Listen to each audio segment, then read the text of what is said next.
Hello, this is just a quick disclaimer that the Patreon only section of this episode is not yet up. I've not been able to get a hold of Brandon to record the episode, and therefore it has not been released. It also caused a slight delay in this episode because I wanted to get the Patreon only one up first. However, I've given in and just released this episode.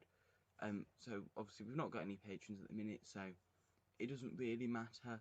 But if you're thinking of subscribing to our Patreon, which please do, just be warned, you may not get that episode for another few days. Thank you.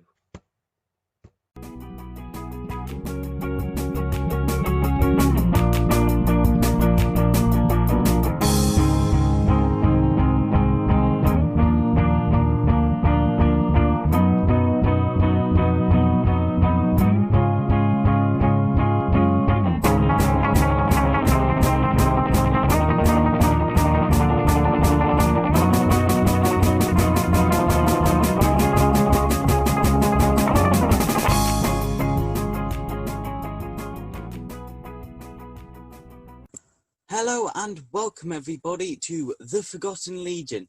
I am Kayden Fox and I'm the only one of the hosts today.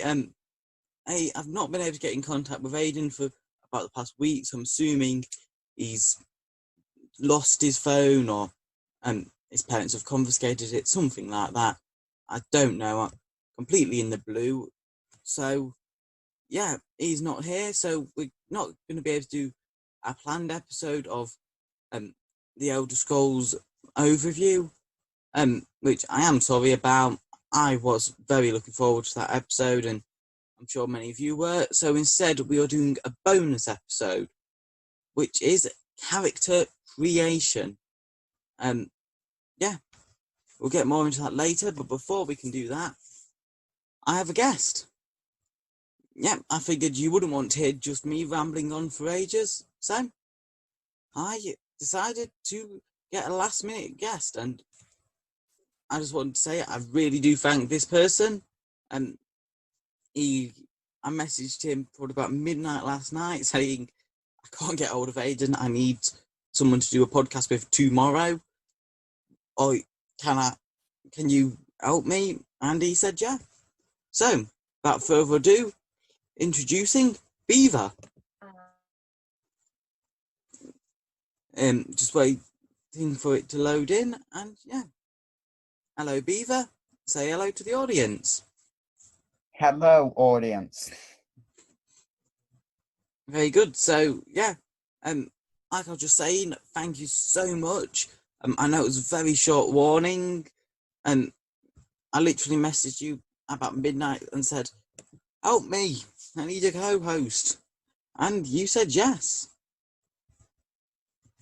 Yeah, to be fair, I only saw it at about 9 o'clock this morning. I can well imagine that. But yeah, so we're not going. Like I said before, we're not going to be doing our main topic today of Elder Scrolls review. So we're going to be doing a bonus episode, kind of, probably referred to as a bonus episode, as it's not one that we've got planned in our list of episodes. However, we will just release it as a normal episode. So, sorry if that caused any confusion, but yeah. So, welcome, Beaver. Tell us a bit about yourself, maybe how you got into the hobby or stuff like that. I got into the hobby because because it's awesome. Role playing, murdering people, and pretty much everything about it. In terms of D&D specifically, it's a really nice RPG. In terms of just general gaming, I lock myself in my room most of the day, so what else am I supposed to do? And Warhammer, you got me into that. Damn it, damn you. I've not quite got you into it. I've only just got you into Warhammer RPGs and the lore. I've not managed to drag you into the tabletop game yet. Oh no, I'm making sure I'm not getting dragged into that. That's what they all say. That is pretty much exactly what Aidan actually said to me when I was talking about it. So we're doing a Warhammer RPG, the first one we did, and I said to him, I've got you into the lore and things now. Now next is the tabletop game. He said, nope, you're not getting me into the tabletop game. It just seems like a waste of money to me. Now look at him. He's doing a podcast on the tabletop game. Mm. I have my ways. Didn't he also try to get some of his friends and stuff into it? Like, you dragged him into Warhammer, and he's dragging other people into Warhammer. Yeah, that's basically how it works. An ever-expanding community. An ever-expanding black hole in everybody's wallet.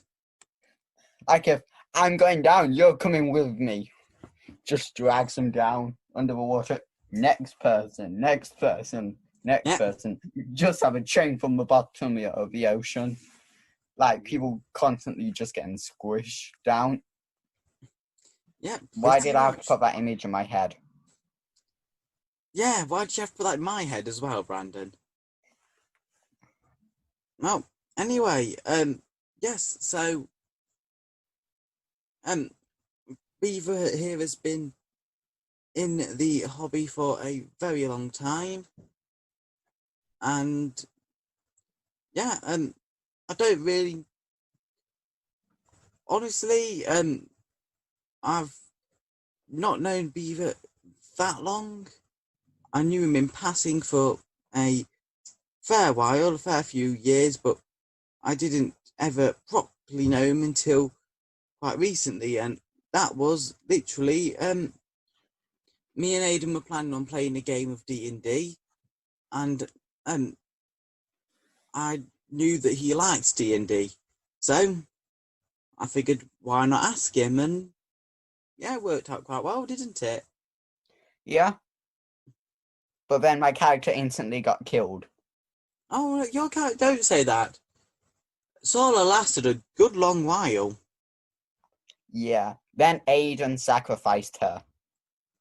Hey, she was killed by that wereball before.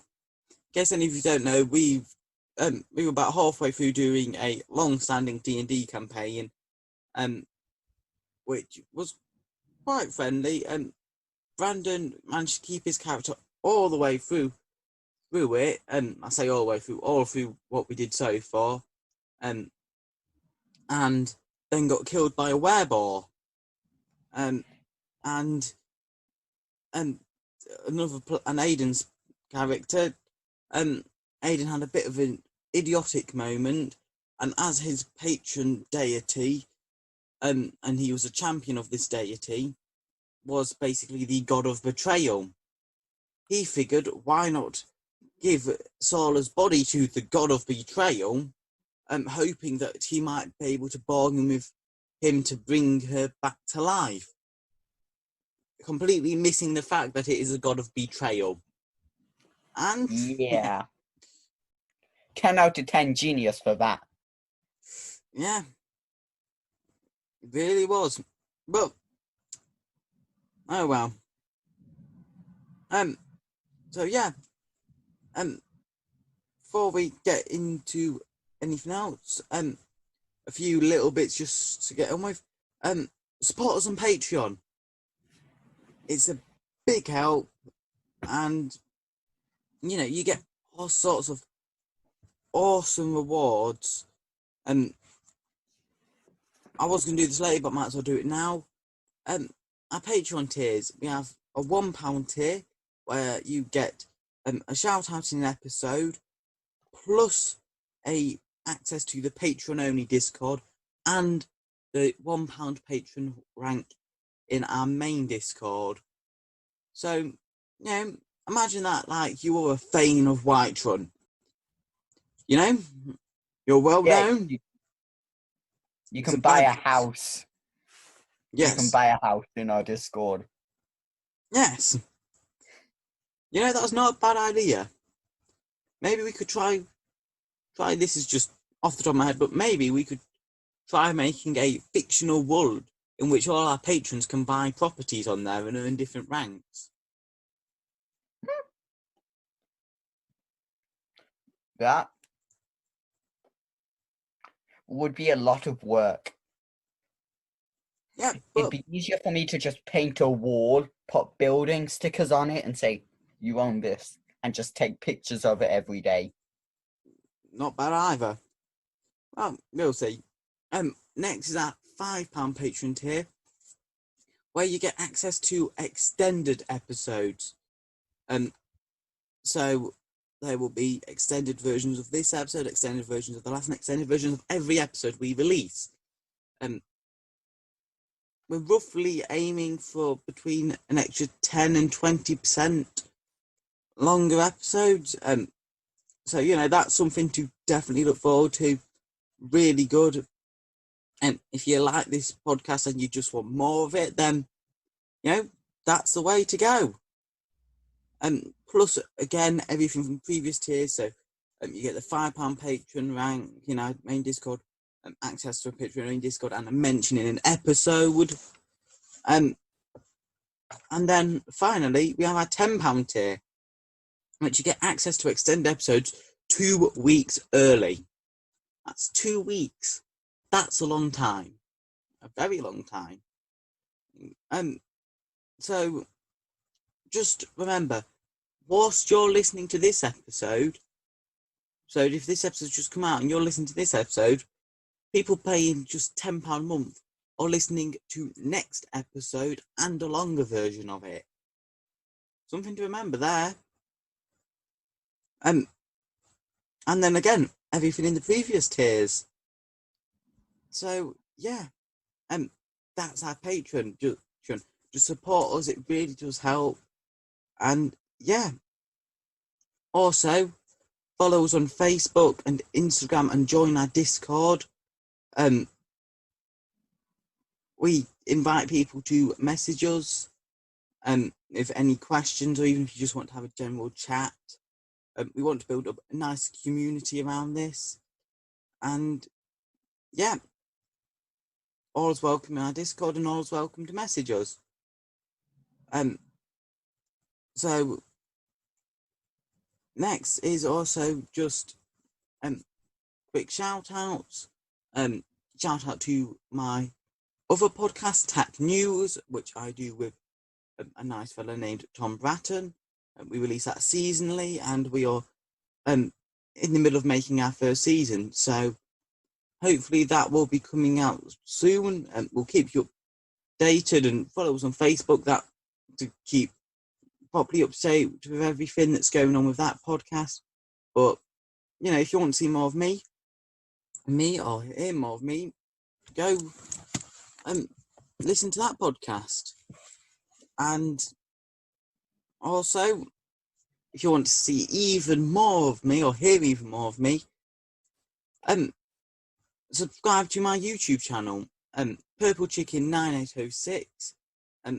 I just released my first episode yesterday, which was the 6th of July. I'm beginning a Elder Scrolls 1 Arena Let's Play, and it's about a 40-minute episode, and I think it went quite well. I'm hoping to keep up to date with that, hopefully releasing about once each week. And yeah. So, before we continue, Beaver, do you have any shout outs you'd want to make? Not really. No, nothing. Then, on to the final shout out, which is, and I'm going to be shouting these people out for the first few episodes at least, and that's Lorehammer. They are the podcast that inspired me to start this podcast and drag Aiden into it. And they are an amazing podcast.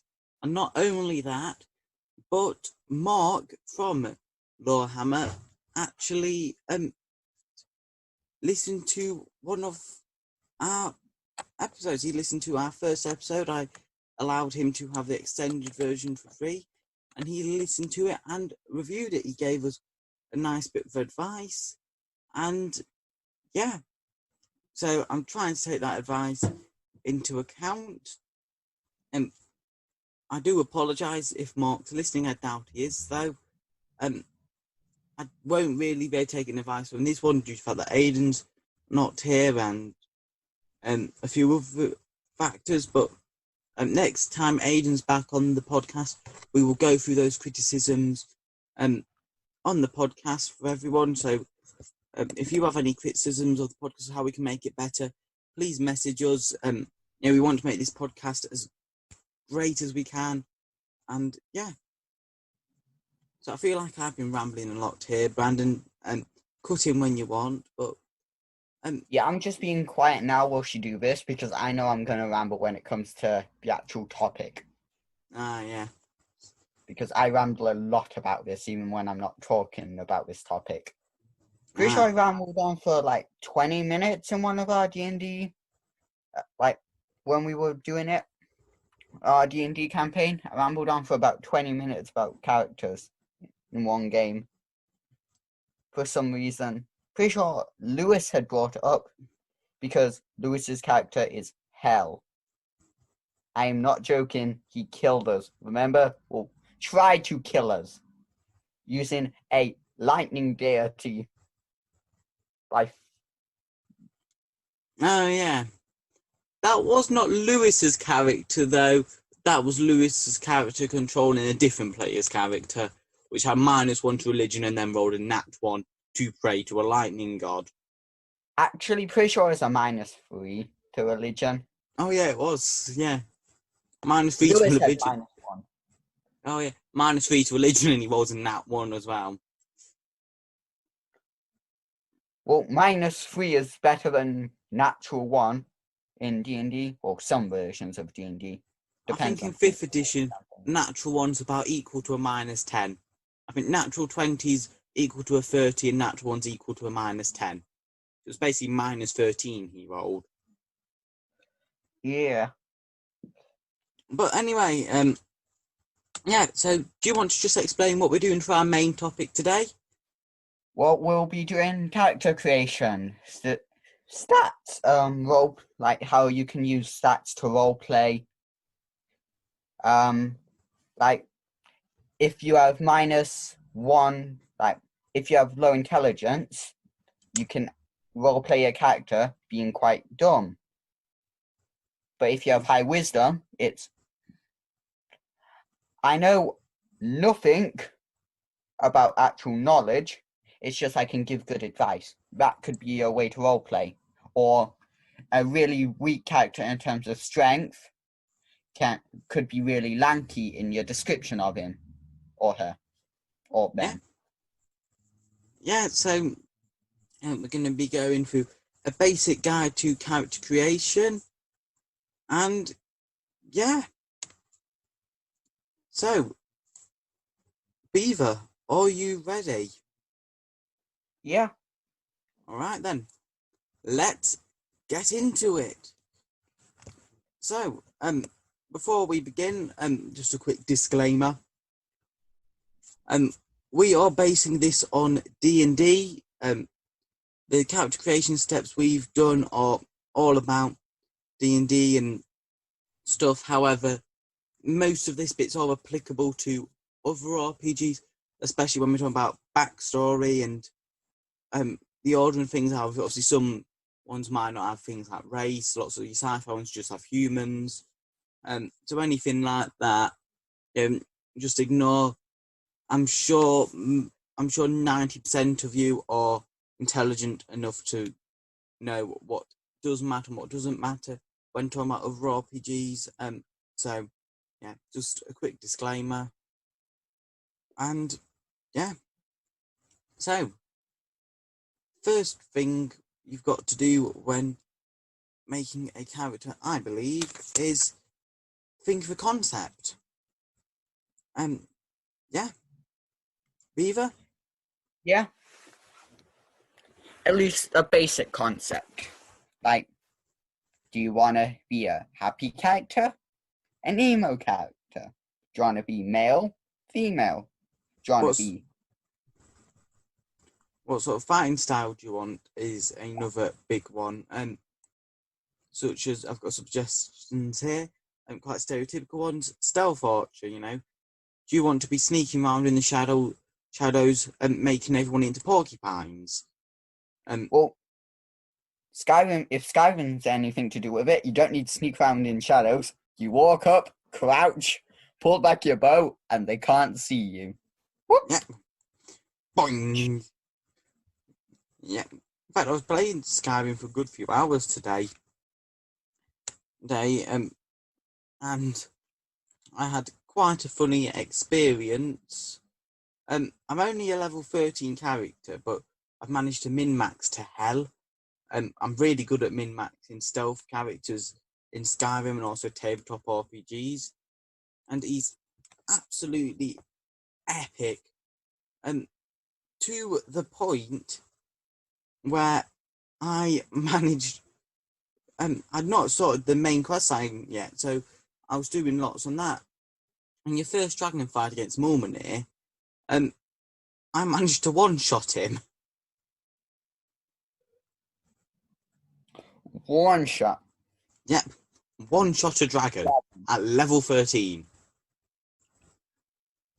Right, that sounds like a D&D story you would get from Reddit about them dropping huge tons of alchemist fire on a dragon and killing it in one turn.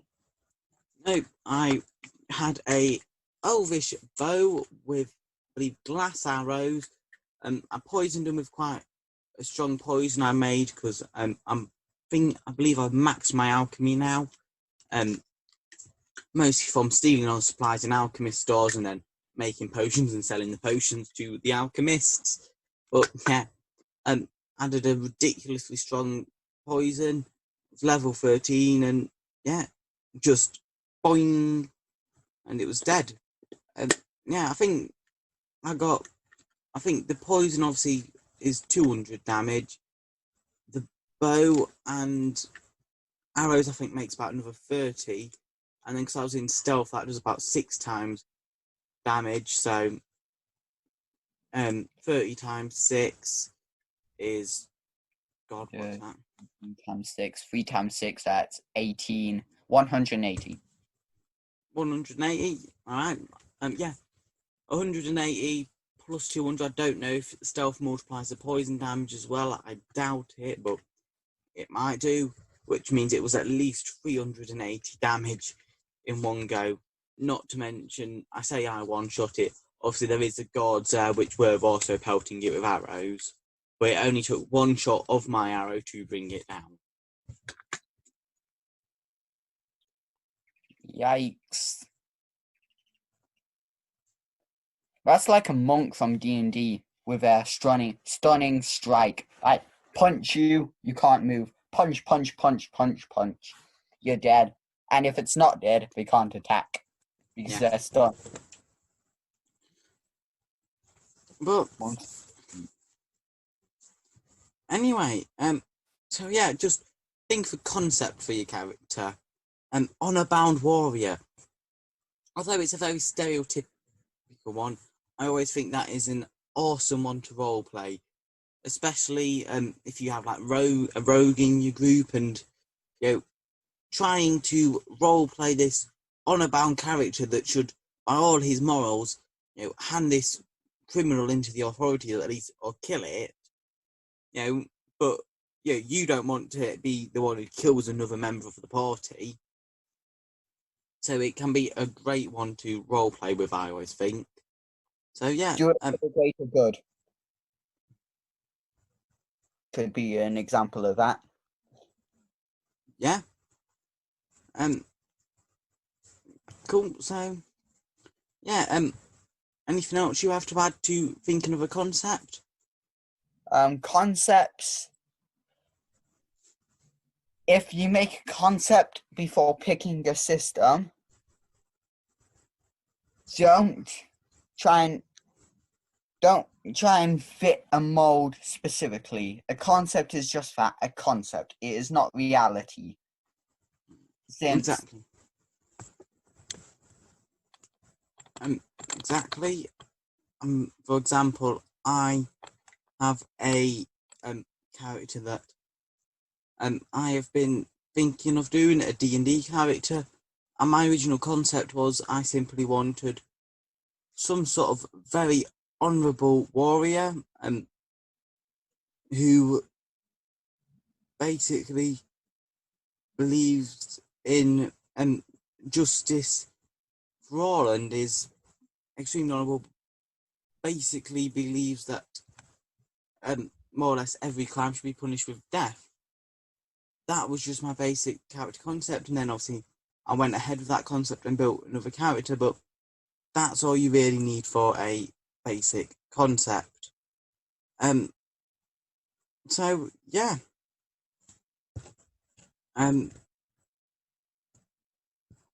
So next is writing a backstory. I think Beaver there is having a bit of technical difficulties, so we will be back No, I'm with still you. here. Oh, I'm he's still. not speaking. Nah, he's just not speaking. Not very much like him, but I do apologise, Hey, Beaver. hey. To be fair, yeah, I mainly just whistle during our campaigns. You won't hear me speak, you'll just hear whistles to tell you that I'm there. Yeah. And that's not even when he's just playing the Kenku. Hey, I never played a Ken. Oh, wait. Did I technically play a Kenko at one point? I think Sora got turned into a Kenku at one point, if I'm not mistaken. Yeah, but it got turned back quite quickly. Yeah. Yeah. That was when all that rogue magic was going on, wasn't it? Yeah. Yeah. I'm also now in Hell. Yeah. Was it Hell or the Abyss, Starla? Which one? Hell. Which one was the? I faced the Balor, so I'm pretty sure it was Abyss, because Balors are demons. Remember though, that's my own universe. It's not the Forgotten Realms. Yeah. I was basically playing it as in you were in his realm rather than you were in hell or somewhere. But yeah. Anyway, our next point is writing a backstory. Now, this is my favourite part of character creation. I absolutely love writing character backstories. And yeah, so Beaver, what do you think makes a good character backstory? See, for a good character backstory, some people will say, oh, you need to go into great detail. You need to have the names of your ninth lineage back. You need to know the name of your brother's Pet mother. dog. Yeah, your brother's pet dog's previous owner's cousin, twice removed, stepson's grandma. Like, no.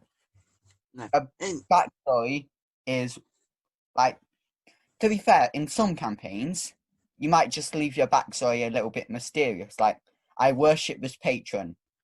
Let the DM go along with it. And in many ways, I think that's better. You don't want to have this strict, confining backstory because, you want to be able to play with it. And one of the things that I think is a good rule to stick with, and I always try and do, is when I'm writing character backstories, I set myself a limit of no more than 2 A4 pages.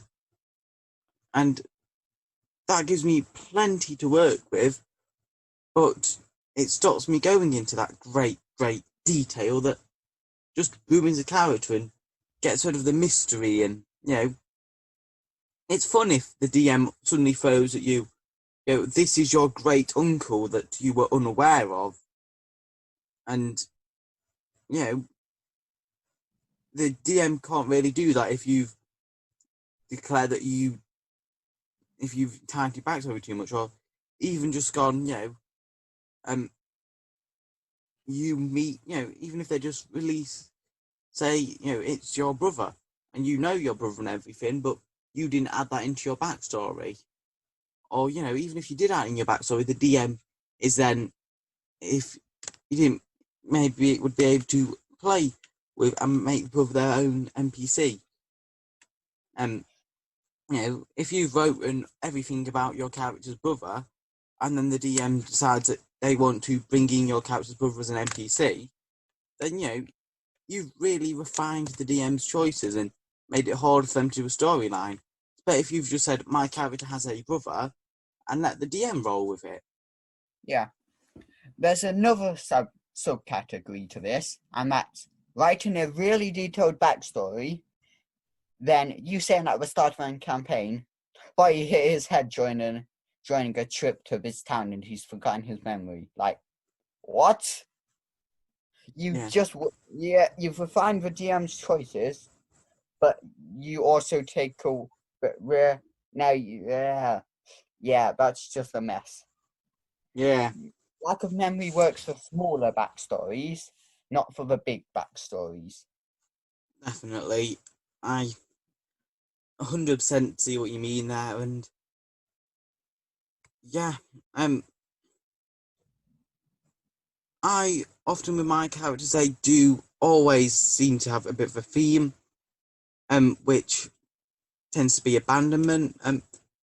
No particular reason. I think it just, I like having characters that have been thrown out of their belonging. For example, the honourable warrior I talked about earlier, I made him as a gelatine, which is goat folk. And normally they live on the mountains or in travelling groups. So set up a village somewhere, and then once all the natural resources of that area are gone, they move on. And I made a character, and I want to play a gelatine. However, I do quite like gelatine, and I like their law of their race, but I didn't want to play a common gelatine. So I decided that when he was still a baby, he was found by a human paladin, who, in the destroyed wreckage of a gelatine village, had obviously been attacked by some sort of creature. So that meant that my character, although he was a gelatine, could be raised as a human. So I gave him a human name, and he knows little about actual gelatine culture. But that sort of memory loss of, he doesn't remember when he was a little baby, because who does? I think that's good, and that means that the DM could go. There is two gelatine that approach, and they claim to be your parents. My character wouldn't know if that's true or not. And yeah. But, writing loads and loads of backstory saying, this is, like 10 pages of backstory, and then by saying, but none of this matters because my character, is, has memory loss and can't remember. It's very annoying, and it seems to be something that happens a lot, doesn't it, Brandon? Yeah.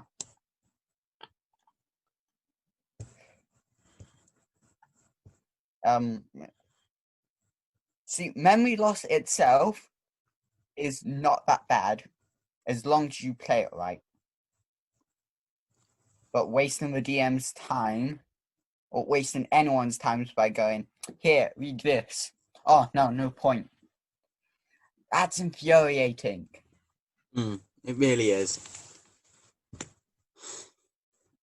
Also, a good example of giving the DM room to decide, like, muddle about in your backstory was the suggestion you gave there. His home was destroyed by something. Yeah. The DM could go, right, it was an angry god. Or it could be like, oh, it was this one storm giant got really angry and just needed to take it out on something. Oh, it could be Because White left him and took their children away. So he just took out on the village. Yeah. Or the DM could play it down to something as simple as, it was a bandit raid, and bandits attacked the village, and like the villagers had no weapons or something. They could play everything from it was a scornful god to just common bandits. Mm. Yeah. Yeah. So Yeah, write a backstory and make sure it's nice. There's not a great deal to it, and I feel like in lots of guides to making characters, they never really include about making a backstory, do they? Some do. Like, literally earlier today, it just rolled on over a feed, was the D.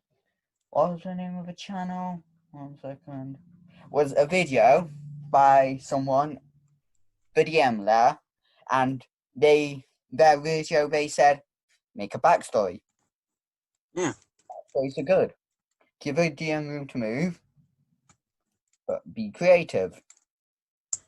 And the D&D campaign I'm in the middle of watching, which I've just paused, half the characters have a refined or semi-refined backstory. The other half are, here's a piece of information, DM, run with it. And it is now an awesome campaign. Yeah, and that is another thing is, you don't even really need to write a proper backstory. I prefer to, but you could do it as simple as, my character had, and my character is this, and this, and so my character lived with their parents until they were this old. Their parents live in this town, and he left them to become an adventurer, and tell the DM roll with that. And as a DM, at least most good DMs should be enough for them. That's plenty to work with. You know that they left their home to become an adventurer, and that their parents live in this town, and they grew up in this town. There's not a great deal more you need with that. See, although this is away from the topic of character creation, them living in a specific town could be great for character plot hooks. Because next time the character returns to that town, the DM could have the town have just been raided, so they hunt down the bandits. Oh wait, the bandits were being controlled by this person. Go kill this person, who'd also done this. So you just get monetary reward as well as, what are you doing? What?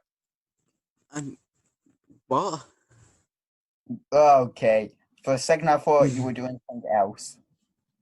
That does not sound ominous or anything at all. I am, for listeners there, I'm trying to pull this light out from underneath my bed, and I've done it. But Yeah, and it did not look like what he said he was doing. It looked like he was struggling to strangle someone or doing something else. that does sound very ominous and very, very weird. But yes, yeah. So, Max was a big one. Another good thing is, don't, make sure your character actually has a flaw when writing back. So, don't make it so, my character was, born in this town, they were top of their class. Then they went to, the major school where they were also top of their class, and they did all the arts of maging, and then they became this awesome adventurer that can beat any obstacle. That just makes a boring character. And quite frankly, that's just not going to be true, because D&D is made so you will not win everything. You will lose some fights. Characters will die in D&D. It's what makes it interesting. Make sure when you make a character, you actually give them flaws.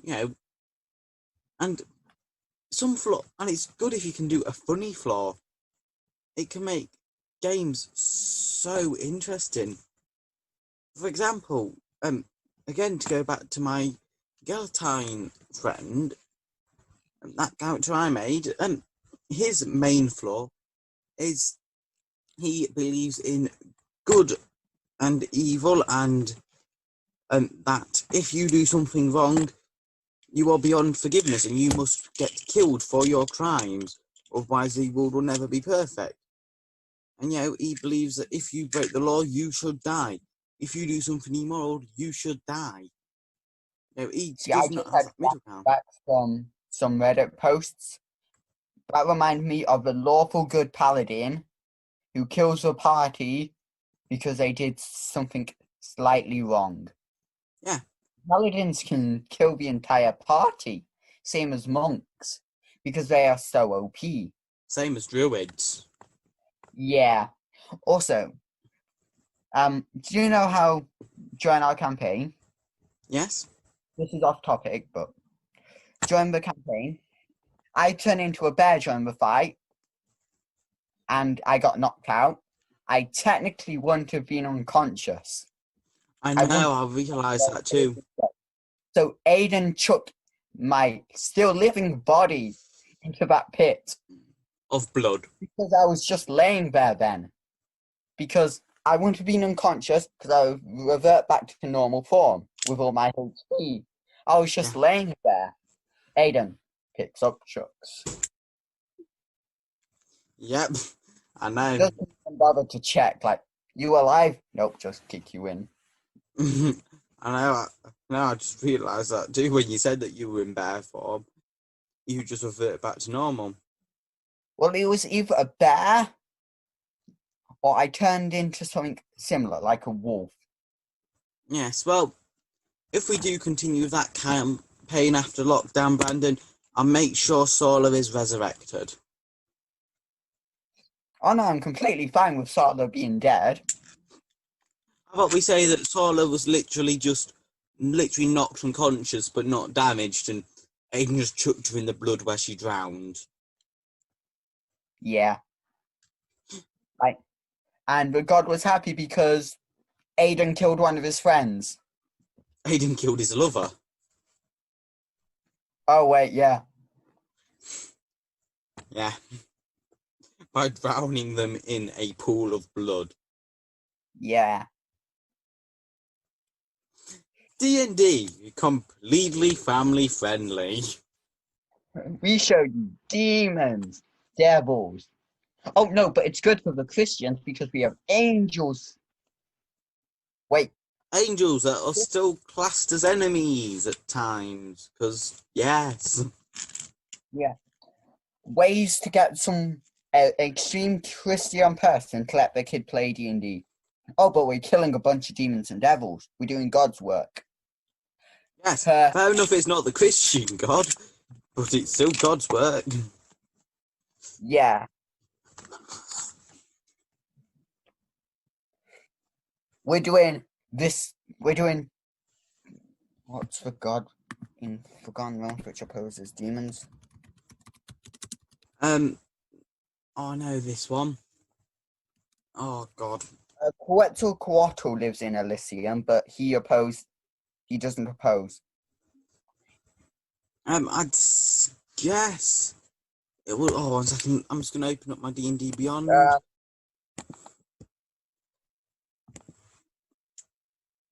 Well, let's see. Inhabitants of Elysium. Deities from Elysium. Just give us a second, everybody. We'll be back in a. Yeah. So the god was A bunch of them. Stuff like Quetzalcoatl and Bahamut. We are pretty sure. yeah, and yeah, just before we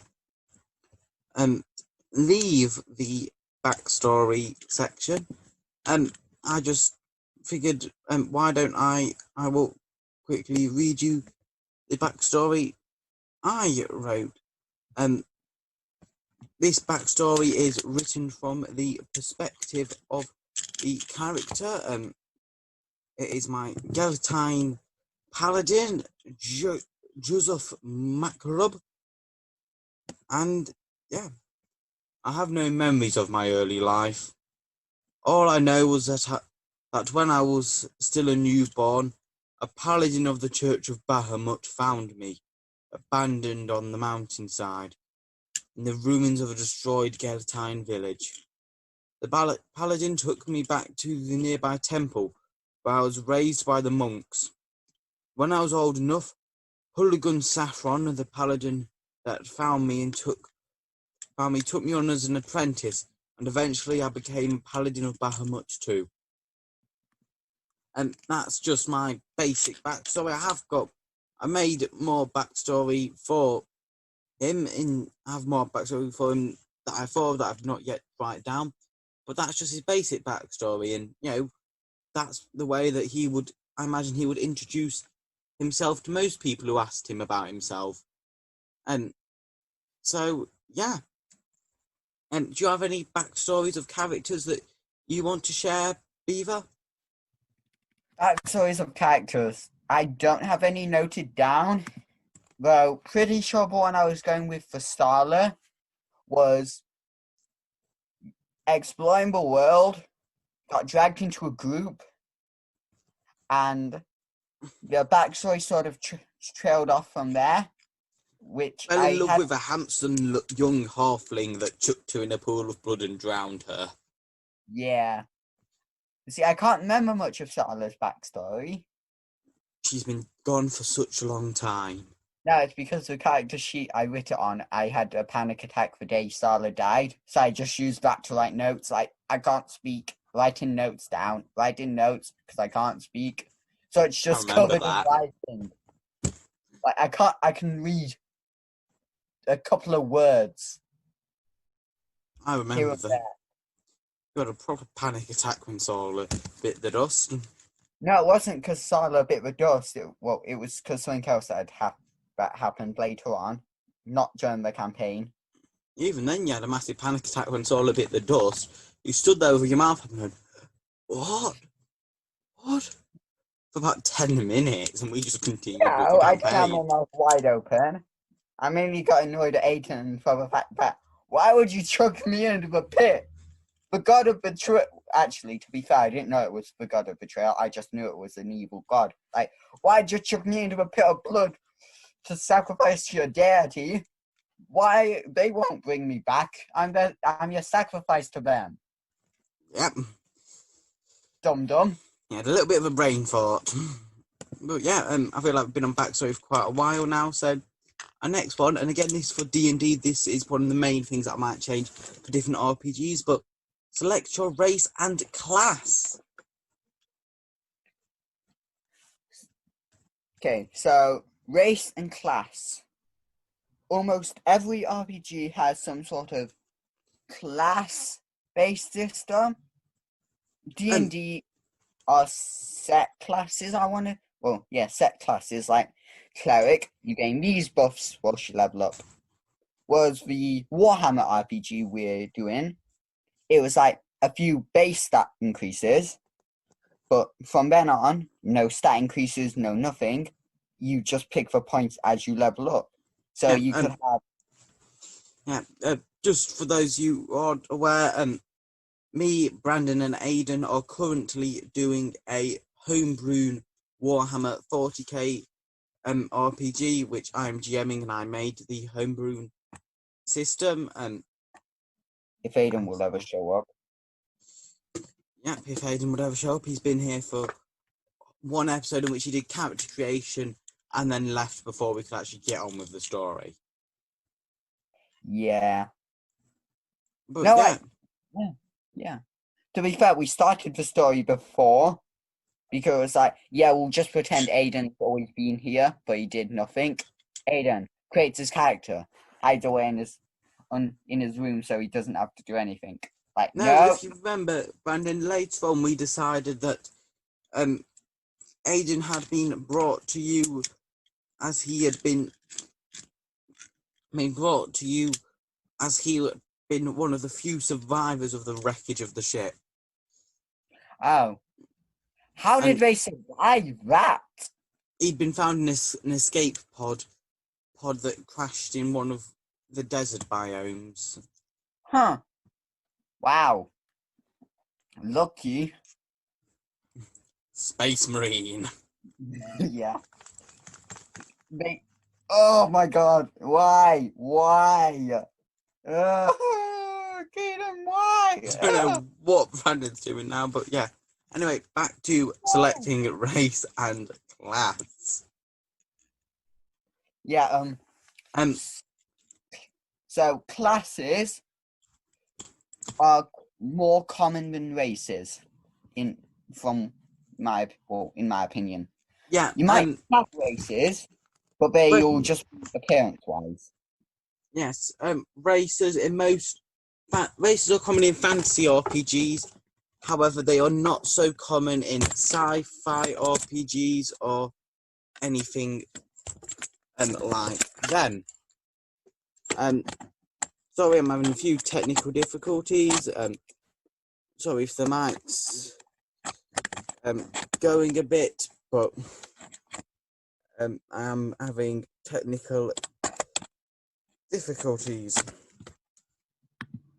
I'm very sorry. Alright. I think that's everything sorted now. So yeah. Picking your classes and races is very good, and yeah, make sure you pick your classes and races for what suits your character. Don't just pick what's strong at the minute. I know loads of people who do that sort of thing, and just go, well, I've made my character's backstory, and I'm just going to make him a such and such class because it's really strong in this edition. Don't do that. Just don't. Yeah, like Do what the suits character you said you created was like a paragon, pretty much. True virtue and goodness. Yeah. Don't make them a rogue. Yeah. Like a barbarian doesn't really make sense. Yeah, and that is Or warlock. a big thing. Bad deity, well, commonly bad deity. Yeah, I want to do some sort of amazingly righteous warrior, and I picked Paladin, and fair enough, Paladin is very strong at the minute, and Paladins nearly always are very strong. However, even then barbarians, I know people who've wanted to do great and righteous characters, but they've gone for a barbarian because barbarians are also extremely powerful. But that's not right. Barbarians are meant to be mostly savage. They lose their temper and attack anything nearby. They're not worrying about right and wrong. That's Path of a Berserker barbarians commonly. Well, D&D wise, that's Path of Berserker, Wild Soul. But stuff like Totem barbarians, they're not so, me want to kill everything. It was more like, me want to kill everything because this reason. In a lot of the campaigns I've watched. Yeah. But Berserk barbarians are powerful now, and there's people who just will go, well, I'm wanting some sort of strong melee build, and I'm going to play them as a righteous character, so I'm going to go for this, which is a strong melee build, even though it's not particularly a righteous character. If you're wanting to do some sort of, righteous stealth archer, go ranger. Don't go rogue. Although rogue is useful for stealth archers, you get the bonuses of stealth, and you do get proficiency with most ranged weapons. Just don't. A rogue is not meant to be a righteous character. Rogues Unless have criminal contacts. unless it's a Robin Hood style rogue, in Yeah. which case you could go D&D wise, Oath of Devotion for the Paladin style stuff, and then like rogue, like thief and stuff like that. It doesn't have to be a I steal everything I can see. It can be a this guy's being a jerk and he's rich, so I'm gonna steal off him. Yeah. And also don't, and it's very contradictory this point, but don't think of classes as one thing. Like paladins, there is a stereotype of paladins are these great noble warriors that do everything that is right and nothing else. And paladins always have sought as lawful good, I believe. Yeah, that's quite a common trope, especially in D&D horror stories. Yes, but you don't have to play into a trope. Like Brandon said, you don't have to be a rogue always stealing stuff. You could be a rogue that steals from the rich and gives to the poor, or you don't have to be a bard that sleeps with every enemy or NPC in existence. You could be a bard who just really, really loves acting. Yeah. Another one for rogue was you could be a spy serving your country, gathering information. You don't have to be. Or like there's a rogue subclass as a swashbuckler. You could be a pirate. Which is just a rogue, but sails the seas and plunders ships.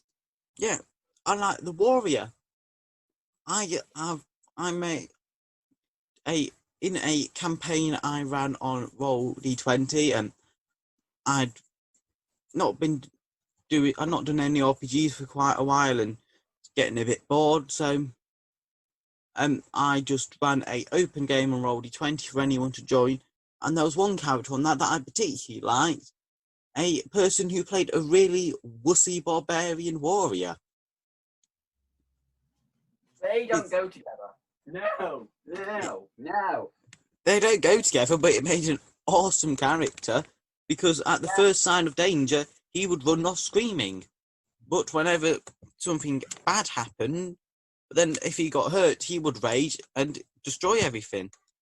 And the character decided to justify this by when the barbarian goes into a frenzious rage and kills everything, he wakes up from this frenzy phase and doesn't remember killing everything. So he just remembers being really scared, closing his eyes and opening them, and everyone around him is mangled and bloody and dead. Yeah. And it terrifies him. Or like in a D&D campaign I'm playing at the minute, at Loud Strategy Games Club, one of the characters there has a little tiny young goblin girl who is a barbarian and is the strongest member of our party. You don't always have to play goblins as rogues and, halflings as rogues, tieflings as bards, elves as rangers, You can have a little goblin barbarian who runs around in a pink tutu and is stronger than the 9 foot tall robot man. Yeah. To be fair, for tieflings, in my personal experience, I mainly see them being warlocks. Like, I've made a pact with my dad. Like, my dad's a demon guy, so I made a pact with him. Yeah, tieflings, as far as I'm aware, whenever I've seen tieflings, they've always been either bards or warlocks. Elves have always nearly been, dark elves have always either been rangers or rogues, high elves, mages or rangers or mages. And, you don't have to play into those tropes. Dwarves don't always have to be this honourable paladin, You could have a goblin paladin. It does not matter. And sometimes that can make the most interesting characters there is. Because one thing you need to always remember is D&D doesn't have to be a serious game, and it's mostly not. There is people who play it seriously, and from time to time, I do enjoy a serious game. But in general, D&D is about having fun, and not always just having a bit of a laugh. Make this daft, funny character. You know, you don't have to be this serious character. You can do some daft, funny character, like in Pirates of Spanish main game I'm playing at the minute. I play this French nobleman who got tossed on a pirate ship and basically enjoyed it. And he is now a pirate, but he still believes that he has quite high status and should be respected as a French nobleman, despite the fact that he's a pirate and basically just works as a ship's cook. And he's not even a very good cook. Wow. I've just decided my character's only just learned English, so my character before that was speaking a different language to the rest of the party. And don't think I didn't play it as he was speaking a different language to the rest of the party, because I did. I had Google Translate open for every game. Wow. And I don't know whether to be more scared that you went through with it or that you used Google Translate. Because Google Translate can get some bad translations. Yeah. And one of my favourite, and that's going on to a bit of a side point, I love role-playing. And I go into great depth, and when I'm running a campaign, I always try to, for example, if a character says, I'm going to write a letter to, such and such person, instead of making them roll for it, actually say, all right then, write a letter. Write a letter, I'll read it, I'll decide whether that letter is good enough. Yeah. Or other ones such as, I've done this with our group before, Brandon, where I have made a puzzle that you have to solve. I've actually written down a riddle, or one of my favourite scenarios I ran with this group, where I brought in a bottle of Schlur, and I gave everyone a cup and poured them some Schlur. And in the game, they were at a dinner party, and I made sure I narrated as I was pouring the Schlur how the woman who was serving the dinner party walks around pouring wine into each of their glasses, and at the same time I was pouring Schlur into each of their glasses. Then the woman goes out the room. I sit back down and narrate, and as I'm narrating about the dinner party, I'm keeping an eye on each of the plays, and then when every one of them drinks from the wine, I'm making it so they fall unconscious, and then I tell them to wait a minute, and then eventually everyone's either drunk the wine or figured out what's going on, and then I narrate to them what happens when they drink the wine.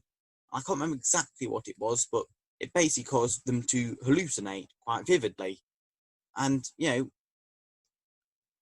I don't know about you, Beaver, but that was probably one of my favourite sessions we've ever done. Was that with our group? Because I'm pretty sure I wasn't there that day. It was with our group, Brandon. Actually, I believe it or not, I don't know if you were there. No, because that sounds like you did at the Aiden's character's parents' dinner party. No, I did that at the dinner party just before you went into the sewers after that cult.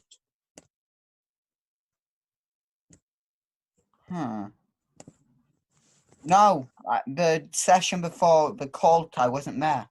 And he also tried to make a lie that he murdered 1 million people, which wouldn't surprise me with his character, but still, 1 million people in one game. Yeah, no. I think he did, actually. Yeah, he did. I mean, 1 million people died when the sewers crushed down, and Lewis and Aiden also almost died. I also left a big hole in because I just dug down using molder, like cast. Where are you? Where are you? Just causing sinkholes across the entire village, weren't you? Yeah, and when I got back up to the surface, they were looking for magic doers because, crushed the city down by potholes and stuff. And when I said, oh, my character is a wood elf, so it has Master of the Wild, you played it off as I picked up a leaf, put it over my face, and people just ignored me. Like, oh, Yeah. it's another wood elf. Hippies, Blair, what bad. Like, I destroyed your city, leaf over the face. Doesn't Yeah. matter. Yeah, and that's one of the things that I mean when I say D&D can be funny, and that's a big thing. D&D, you can play D&D seriously. You are going on this great adventure, or you can play it a bit, goofy and like Ryan's character's lover, that was a funny one. Part oh of yeah, that, Ryan's character's lover was a god yeah, who granted us wishes, but Ryan used the wishes just to mess with us. Like, you could wish for actual magical artifacts. yeah, Nah, just remove that guy's leg. Put that leg on his head. yeah. And then the god just randomly broke up with him and left him. Probably because he kept wishing for stuff. Yeah, that's the things, and not that long ago, there was a charity Twitch streamed game. I don't know if you saw it. A few comedians, I can't remember exactly who it was. I know Nick Kumash was and a couple others. It was I've streamed on seen clips Twitch of it. for I've seen charity. clips of it because it was part of a big event, wasn't it, from the D&D actual Twitch channel? I believe it was, yeah. Yeah, But because anyway, another stream on that, someone else who was supposed to do a different stream later that day was planned to have a meeting with some of the people at the company. So he clicked on the link thinking, like a past link they'd used, thinking, oh yeah, I'll just speak to these people. Yeah, click on the old link because they'd always used that link. No, they were using that link for the campaign, like the game they were running at that time. So it was like yeah, back. yeah. Anyway, I watched that game live, and one of the things that I found quite funny about the game was one of the characters there had a curse where he was extremely lactose intolerant or gluten intolerant, one of the two, and gluten intolerant, yeah. And whenever someone rolled a natural one, mystical types of bread products were summoned around him and chucked at him, causing him to take damage. Wow. That ones will be truly lethal. I think But they at were least the then. food, at least the party had infinite food. Like they just had to keep healing that guy. Then they had Oh, infinite food. oh no, they were mystical breads that once they hit it, they dissolved into thin air. Oh, wow. Yeah, that's what D&D can be. D&D can be very funny. Anyway, this is going to be a longer episode, I believe, so better keep on track. Picking spells if they're applicable. This is another one where don't pick powerful spells. Pick spells that go with your character. Yeah, like if you're doing a fire-based character or an ice-based character, like an ice-based wizard specifically, because Fireball's one of the wizard's strongest spells. Don't pick Fireball if you're going for an ice-based character. Yeah, and like for example, with one of my characters, he is a rogue slash bard, 2 levels in rogue, 1 level in bard, and then next time I'm going to give him an extra level in rogue and make him a arcane trickster. But to go with my character, I decided to give him message. I believe I gave him message, disguise self, a couple healing spells, and then also mage hand, because in my head that's what a rogue's going to use. He's going to use healing spells, because everyone's going to use healing spells. He's going to use mage hand, talking to someone secretly without without anyone around noticing, disguising yourself. That's all stuff that a rogue's going to do. Once I'm just going to pause recording. And we're back. Sorry about that. And just wanted to quickly pause it before there was too much background noise. Yeah. So, pick spells that suit your character and not ones that are OP. Anything else to add on that, Brandon? Well, when it comes to creating a character in general, it is in some cases okay to just power build. Like, just create a really powerful character if that's the way you play the game. Definitely. For instance, the paladin and rogue idea I mentioned earlier, I summed up that if you had a level 11 paladin and a level 9 rogue, the minimum damage you could do with a base sword, like not enchanted, which had poison on and stuff, would be 52 minimum. Because the holy, well, not minimum, the minimum was about 3. On average, it was about 152. Then at max, it was about 200, I want to say, 200, 300. It was some real high damage. Because you have the sneak attack, then you have the paladin smite, then you have the actual sword damage, then you have your strength or dex bonus. No, strength, yeah, strength bonus. You're not a monk, so no. And that is just a bunch of damage. Yeah. At minimum, that would be like you would have 4 extra damage at minimum from the rogue's dice, then another 1 from the sword, so 5, then 6, 7, 8 from 8, 9 actually from paladin smite. Pretty sure you would have 5 at that point. Yeah. Then you would also have your strength bonus, which could be quite low, couldn't it? But if you had like, let's say 18 strength, that's plus 4 damage. Yeah. That is, well, to be fair, that was a level 20 character. Yeah. So, of course, they were going to have high damage, but still. Yeah. And, just don't take this as, oh, you shouldn't do strong characters. You should. Just do strong characters that suit your backstory. It's a bit of an odd one to explain, but, do characters that, yes, they are strong, yes, they are OP, but it makes sense with your backstory. Backstory is a big one. Just remember that. So, yeah. Sharing out ability scores.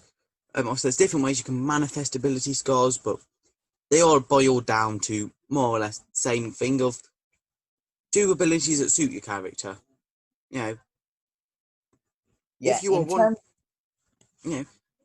if you're wanting to do a clumsy character, don't give them 15 dexterity.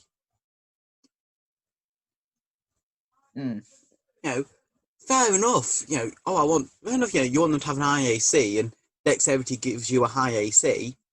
But think, well, I want them to be clumsy, so make them clumsy. Yeah, and the point of Dex given high AC, again, trailing away off topic here, but that's what makes monks so OP, because it makes strength useless. Because you can use Dex in place of your attack value for a monk. So you have high AC and high damage as well. Yeah. So strength just becomes useless. Unless you have like variant encumbrance, well, unless you're using the extreme version of encumbrance, which, yeah, strength would be useful for that. Unless you have like a carriage or something. Yeah. So, yeah, that's always works out quite well. Is there anything else you want to add to sharing out ability scores? Yeah. Sharing them out. Again, like, point which Kayden made, I'll just reiterate. if you have a really, like, if your character description is that your character is really lanky and is super scrawny and weak, don't then give them 20 strength. Yeah. Like, unless it's the fact that they're supposed to be underestimated. Like, Yeah. I'm just a weak little guy. You turn around, they knock you out in one punch. Yeah. And that makes sense. But if it's I'm a wizard who has never done any exercise in their life, and I'm as thin as a twig, don't give them high strength and con. Yeah. Just before we go on, I should probably just mention this if you haven't figured it out already. This is not a beginner's guide to character creation, as I said earlier, not in the literal sense. We're not actually covering the rules of character creation, more just the concept of it. Yeah. If it was rules, this video would be 10 hours long because of me. Because it'd be like, yes, this rule means this, and this is why you should do this. There are other rules you could use for each and every individual rule in the book. Yes. Yeah, listeners, if you ever want us to do a beginner's guide to D&D, we will, but you should be warned, Beaver here will not be a guest on it, because if he is, it will not be a beginner's guide. Well, if you want to hear me talking, bring up magic. Because when we started the D&D campaign, not many, like, I was the main one who knew the magic system of D&D. Mm. So it was like, what does this spell do? Me. Pretty sure it does this, or this. Yeah, it's this. Yeah, well, it's D&D, so it's more like, I'm pretty sure it does this, or this. Because it's D&D, it does all three of them. Yeah, just, you can pick. But I knew everyone's spells except for my own. Like, my signature spell, Poison Spray, does D12 damage. I kept saying it did D8. Yeah. Because it was like, oh yeah, it makes sense because all of the spells at that, like, cantrip level do D8. Besides, I want to say, like, Chill Touch, which also does D12, or D6. D12. Yeah, D12. Yeah. Wait, I'm searching it up. But this is going to annoy me. Anyway, don't want to get too much into that. The next part is, whilst Brian searches that up, I'll just cover this. Select a background. Now, this is different to writing a backstory. In D&D, this is specific to D&D, you have a few set backgrounds you can choose. It basically just... 1d8. Oh, 1d8. It basically just links into your character to backstory in your class. It just gives you a few extra benefits. Again, pick one that suits your character's backstory. You know, background is meant to be a very basic backstory, you know. Don't pick the soldier background if you are playing a hippie. You know. Yeah.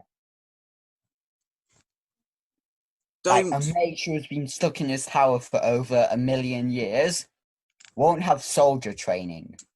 Yeah.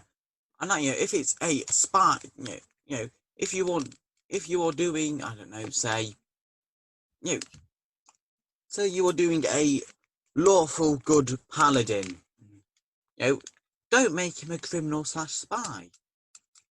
Right, well, fair enough, you might be able to do him as a spy, but, you know, do him as a moral one, you know. There's a lot of there's lots of grey areas here. It's very much like selecting race and class, you know. Pick something that suits your character, but, you know, don't keep yourself restrained to, you know, criminals or spies are always going to be dodgy people, you know. Yeah. Don't. You know, and another one is, like, this one trope that always really annoys me when I see it, assassins. People always think, especially in D&D, that assassins are just, you know, these sneaky stealth archers or stealth men, people with daggers, because always in that weird cults and things. No, they're not always, you know. You could play a barbarian that used to be an assassin. Or a And barbarian which is an assassin and just goes around like, yeah, sorry, mate, time to die. Cuts people's head off and walks away like in broad daylight, like, yeah, I just killed a person. You want to fight with me? yeah, and they don't And even have to be like dodgy doing it illegally. It could be that they are a military assassin. They are part of the army and they are trained to eliminate specific targets. like the Morag Tonga in the Elder Scrolls lore. Yeah, except not even like that. The Morag Tongue do still do some illegal contracts. It's just basically they get away with it. They get to make it legal. It could be literally just, they are a soldier. It's just instead of being sent into battle, they are told, kill the warlord. Break into their home and kill them. That's still an assassin. And one of my favourite characters in the Elder Scrolls universe is Drogon Grobolmog. He is in the Elder Scrolls Oblivion. He is part of the Dark Brotherhood. You may know him, Brandon, as you do play Oblivion. Oblivion, Dark Brotherhood. Is that the Argonian? No, Drogon Grobolmog is a orc who is in heavy armour and has a two-handed battle axe. He's part of the I should Kayden have guessed by the name. He's part the Shadenhall Sanctuary before, spoiler alert, pause the video if you don't want spoilers. Alright, just drop it down. Yeah, before you kill all of the Chainhall Sanctuary. But he is one of my you don't kill them characters. All, you cleanse them all by murdering them. You send them to Sithis in the Void. Yeah. Can't wait to do some Elder Scrolls lore in this podcast. Spoilers. I love it.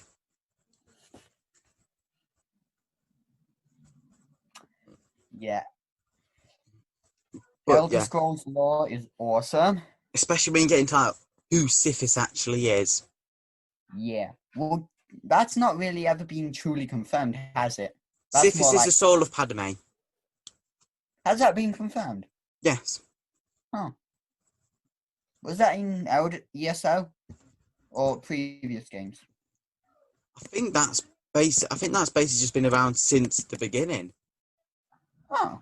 Those originally Anu and Padme, and yeah. Anu birthed a soul of Anuel, whilst Padme birthed Sithis, and then Sithis goes on to birth Lorcan, and I think she also birthed something else. He also birthed something else, and then Anuel goes on to birth Anuel.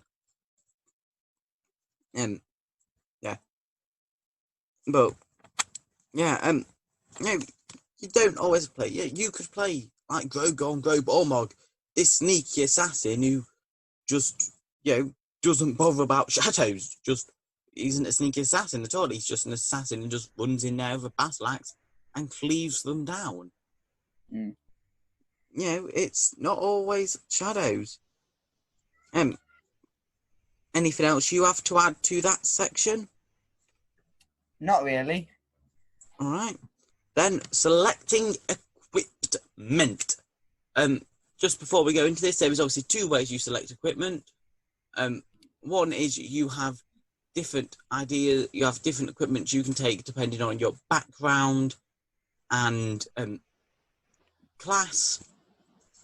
That is all well and good, but that's quite basic, and it's quite obvious. Just go with what your character would use rather than what's powerful.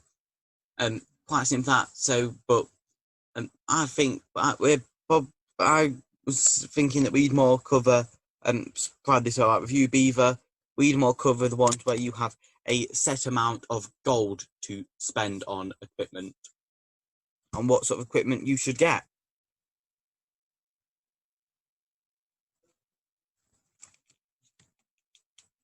Are you still there, Beaver? I think, Beaver has muted his mic. I'm assuming he's having some sort of technical or untechnical difficulties. So, I will just continue. And yes, so equipment. Obviously, many GMs, and this is how I like to do my equipment. I like to say that you get the certain equipment you get with your class and gold, and normally you just have gold, but get stuff that suits your character. And also, if you say buy an axe, ask your GM, is it all right if this is such and such axe? Because in my backstory, I was given an axe by my father, who I love. And also, make your own weapons. It's always fun. Like in Pirates of Spanish Main, my character, his starting weapon was a mop. Obviously, there's no profile for a mop, so I just used the profile for a club. But I said it is a mop. It looks like a mop. It is a mop that he just clubs people with. And that is very much a great thing. And even stuff that does not matter, make sure if your character has a small trinket from their family, don't go, well, there's no point spending money on that because that's not going to benefit my character at all. Buy it, or even just ask your GM, is it if I have this trinket? Because obviously trinkets don't match to anything rules wise, and it goes with my backstory. And most decent GMs would say yes, really. And those are obviously a few reasons why they can, and don't go having a go at your GM if they say you can't. They do need to have some limits, but even then, just be nice. And Beaver, are you back now? Yeah. No. I was just having to do something in my room. I could still hear you. The point you made about trinkets doing nothing or having nothing to do with rules, that is complete and utter lies. Some of the stories and stuff I've heard about trinkets, they are OP. Trinkets, I don't mean trinkets in like trinkets according to the rules. I mean more like, say, if in your character's backstory they have a pendant which has a picture of their sister in that died ages ago. Oh, yeah, okay. Just that's a little trinket, and that's not going to affect the rules. You could argue, you could sell it or something, but if it's significant in your character, you wouldn't, would you? Unless you're in an extremely tight pickle, like you crashed from an airship and almost froze to death. But even then, like, what are their limits to doing stuff like that? Yeah. As everyone has their own limits. Yeah. Just because one person in your party might be selling something important to you, doesn't mean you have to. Yeah. And is there anything else you want to add to equipment? Equipment, not really. Other than do what suits your character is the main point. Yeah. Cool. So, running out of time here now. Not got that long left, so just a few more little bits. Just make sure you always pick the options that suit your character and not just what makes them powerful. And make sure you have flaws and ideals for your character. Don't just play your characters, oh, it's just a common warrior, Make it so they have a flaw. It could be a warrior that is scared of the dark. Or, a warrior who believes that anyone who is left-handed is pure evil. It could be as daft as then. Just, make sure you have some sort of characterization rather than just making it bland.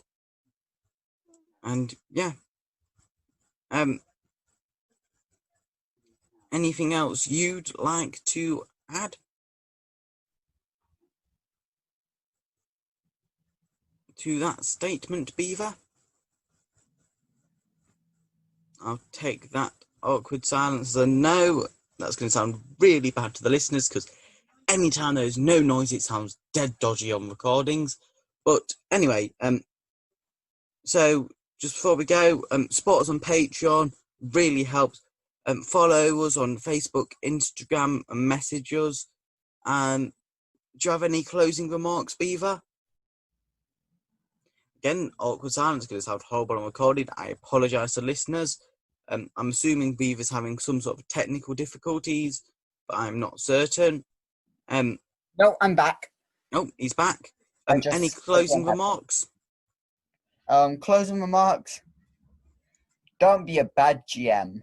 That's gonna start hell for anyone who hears that. Don't be a bad GM. Well, what is a bad GM?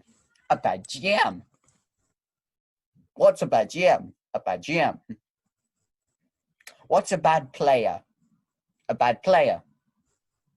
What's a bad player? I think what Brandon's trying to say, if you're having to ask yourself, what is a bad GM, then you are a bad GM. Or if you're having to ask yourself, what is a bad player, you are a bad player. Yes, unless it's a... what's the word? Oh, damn it. Not pathetical, yeah, just skip that. Yeah, I can't remember the word. Alright, so... shit. Just, our next few episodes, we explained this last episode, and it was meant to start this episode, though it hasn't. Hopefully it will start next episode, depending if I can get in contact with Hayden. But we are doing a 3-part series comparing the Elder Scrolls to Fallout. Elder Scrolls is better. Fallout 76 ruined the franchise. Yep, that's one of the many opinions. There's probably as many opinions as there is people listening to this podcast. In other words, there is 0 opinions. Because all opinions are rubbish, and they're opinions. Yeah, and the goddamn demands your total belief in him. Yes. But yeah, so we're going to do an episode on the Elder Scrolls series next, just a brief overview. We're not going to be going into lore or anything yet, or gameplay, mostly just, I said, a brief overview. And then we're going to do the same for Fallout, and then we're going to do an episode comparing the two. Very exciting. Yeah, if you do want to know, if you do like Elder Scrolls, I would recommend also watching my YouTube channel. I am doing a Let's Play series in which I am going to be going through all of the main Elder Scrolls games, the main 5 Elder Scrolls games, and doing a Let's Play on each of them in order. I've just released the first episode on the 6th of July, so, go watch that. And yeah, next to the Patreons listening of £5 and £10, and also if you don't subscribe to our Patreon, do it and you will get this as well, an extended section. And today's extended section is where you're playing a funny backstory game, in which we will take it in turns saying a sentence, continuing from one another, and eventually forming a character's backstory. See how it goes, and yeah. I have nothing else to add. Do you, Brandon? Not really. All right. Well, in that case, I will say this is Kayden Fox signing off to all the non-Patreon viewers.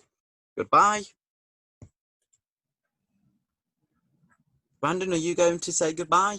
Oh, yeah. See ya. Goodbye.